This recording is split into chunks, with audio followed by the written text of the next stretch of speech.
একবার নিজের হৃদয়কে প্রশ্ন করুন, আজ যদি আমার মৃত্যু হয়, আমি কি সত্যি প্রস্তুত? যে নামাজগুলো বারবার ছেড়ে দিয়েছি, যে তওবাগুলো কালকের জন্য রেখে দিয়েছি, যে গুনাহগুলো মানুষ থেকে লুকিয়েছি, সেগুলোর জবাব কি আমি আল্লাহর সামনে দিতে পারবো? আজ যদি আমার নিঃশ্বাসটা শেষ নিঃশ্বাস হয়, আজ যদি এই সূর্যাস্তটাই আমার জীবনের শেষ সূর্যাস্ত হয়, আজ যদি এই রাতটাই আমার জীবনের শেষ রাত হয়, তাহলে কি আমি শান্ত মনে বলতে পারবো, হে আল্লাহ, আমি আপনার সাথে সাক্ষাতের জন্য প্রস্তুত। আমার ফেসবুক থাকবে, আমার ইউটিউব থাকবে, আমার ছবি থাকবে, কিন্তু আমি থাকবো না। কয়েকদিন মানুষ আমাকে স্মরণ করবে, তারপর সবাই নিজের জীবনে ব্যস্ত হয়ে যাবে, শুধু আমি একা পড়ে থাকবো আমার খবরের অন্ধকারে। তাই আজ নিজেকে একবার জিজ্ঞেস করুন, যদি আজই আল্লাহ আমাকে ডেকে নেন, আমার শেষ আমলটা কি হবে?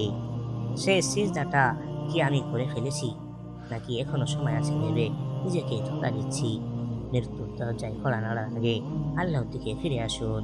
হে আল্লাহ, আমাদের শেষ পরিণতি যেন ইমানের উপর হয়। আমিন।